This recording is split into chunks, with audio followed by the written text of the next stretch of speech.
Hola, ¿qué tal? Bienvenidos a Club Tirambo. Bueno, hoy voy a hablar de un libro que en parte guarda semejanzas con el último libro que comenté, el de En otoño de Carl Uwe Nosgard, no porque en sí tenga que ver, sino por la manera de escribir, no por el fondo, pero sí por la forma.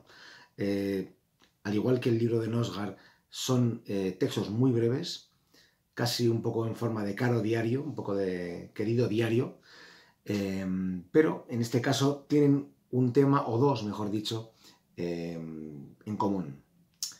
Y que son temas con los que, bueno, no es como el de Nosgard, que cada día se le ocurría un tema diferente y hablaba sobre él. No, en este caso son dos temas, sobre todo uno, pero bueno, son dos temas que están resumidos en el título. Cocido y violonchelo, de Mercedes Cebrián, de Literatura Random House.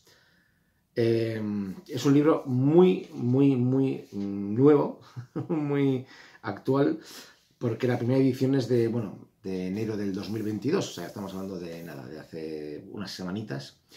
Cocido y violonchelo. Bueno, ¿y de qué habla Mercedes Cebrián? Antes que nada decir que Mercedes Cebrián es una marciana en el buen sentido de la palabra.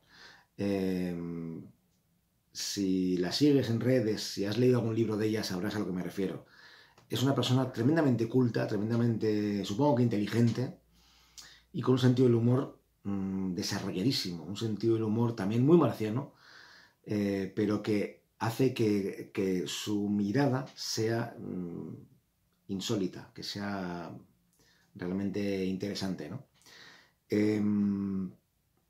Lo que empieza contándote el libro de Cocido y Violonchelo es que ella empezó, bueno, ella fue una niña que estudió piano, bueno, ya digo que es una persona muy culta, muy interesante, tiene una biografía que yo creo que podría ser muy relatable, no sé si tiene un documental o tiene, pero sí que tiene o tendría una conversación muy larga o una entrevista muy larga, porque me parece que es una persona muy interesante, y ya te digo que muy inteligente y bastante divertida, y eso es fundamental, al menos para mí. Lo que empieza a contar el libro es que ya a una edad tardía, no sé, en torno a los 40 o 40 y algo, empezó a estudiar violonchelo, algo que, bueno, pues eh, parece que los instrumentos, al igual que los idiomas, parece que hay que estudiarlos cuando eres niño, ¿no? No lo sé, yo no estoy tampoco muy de acuerdo, pero ella cuenta cómo eso, ¿no? El hecho de ir además con el instrumento más grande, más delicado, más caro, uno de los más caros además, cómo iba por el metro de Madrid con el violonchelo, con cuidado de que no se lo rompiesen y tal, y cómo empezó a ser estudiante de un instrumento que requiere una serie de horas y a una determinada edad. Eh, eso la lleva a hacer una serie de textos, son textos breves también, al igual que el libro de Nosgard, de 2 o 3 páginas, en los que muestra su enorme cultura, su enorme sentido del humor, y en los que habla un poquito de cómo a ella todo lo que le lleva a, a, a intentar aprender a esa edad, en principio tan tardía, el, el aprendizaje de tocar un instrumento, ¿no? Y un instrumento tan, además, tan complejo como el violonchelo, porque el violonchelo no es como una guitarra, no es como un piano, ¿no? O sea, requiere una serie bueno, de conocimientos que yo realmente no tenía. He aprendido bastante el tema del arco, el tema de las cuerdas, el cuidado que hay que tener con las cuerdas, la cera que hay que darle, etcétera, ¿no? Un montón de cosas. Las fundas, ¿no? Que sean más o menos, los profesionales las llevan más.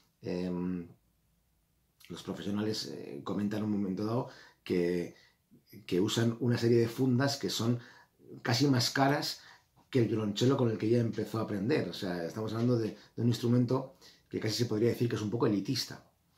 Y claro, es que, quitando algunos casos muy concretos, el violonchelo y todo ese tipo de instrumentos de cuerda frotada eh, están más asociados a la música clásica o a un cierto tipo de música.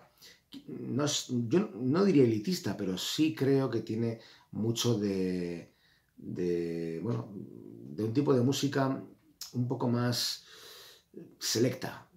No me gusta la palabra elitista y selecta igual tampoco es la palabra, pero no es la música más popular, obviamente. Entonces, este libro lo que hace es un repaso por un montón de músicos, de compositores clásicos, llevado todo al terreno de ella, de su propia biografía, ya digo que con mucho humor. Y todo esto, no voy a decir por qué, o bueno, tampoco es que destripe nada, porque no es un libro destripable tampoco, pero cómo esto le lleva al tema del cocido en concreto y de la gastronomía y de los placeres, quizá un poco más mundanos, como puede ser el de la gastronomía y la comida, por otro. Sí es cierto que habla mucho más de música clásica, de un montón de niñas prodigio a las que siguen redes, conciertos a los que le llevaban sus padres, viajes que ha hecho, cómo ella de pequeña también aprendió a tocar el piano y pues, que no fue tampoco lo que ella más deseaba. Bueno, una serie de cosas que ya digo que es una especie como de totum revolutum, es una especie de pequeño diario, pero llevado hacia un tema muy, muy concreto, que es el de la música clásica y el de la comida. Al final incluso es muy curioso porque viene aquí un código QR, una especie bueno, de listado de canciones, bueno, de canciones, mejor dicho, de temas instrumentales un poco especiales para seguir la lectura. Es como ponerle banda sonora.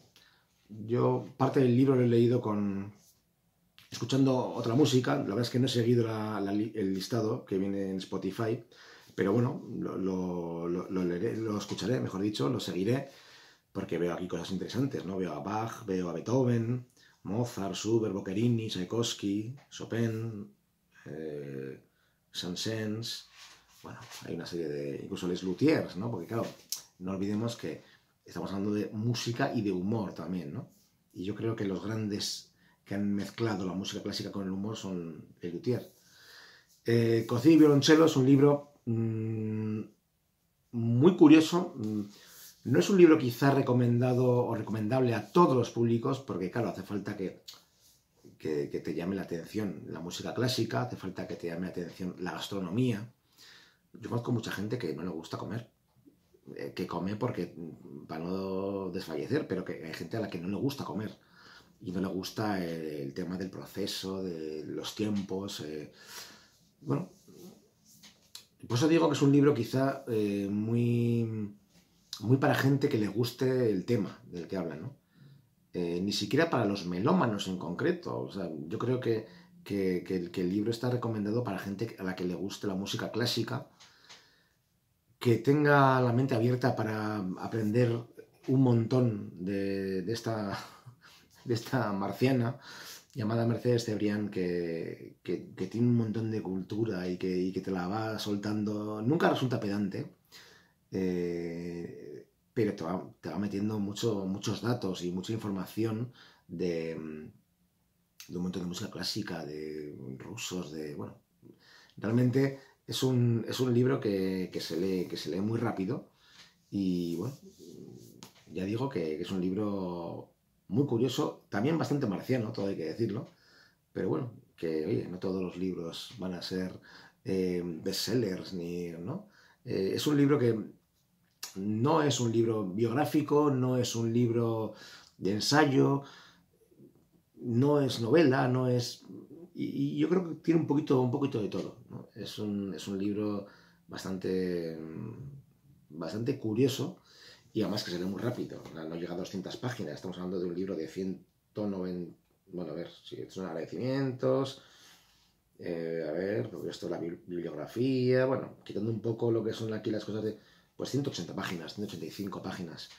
Ya digo que es un libro muy, muy rápido de leer y muy saludable. De Penguin no, perdón, de literatura Random House, Mercedes Cibrián, Cocido y violonchelo. Estoy aquí con los brillos, Cocido y violonchelo. Esta es la recomendación de hoy. Pero ya digo, para para gente a la que le guste la música clásica y o la comida y la cocina. Venga, como siempre, nos leemos. Chao.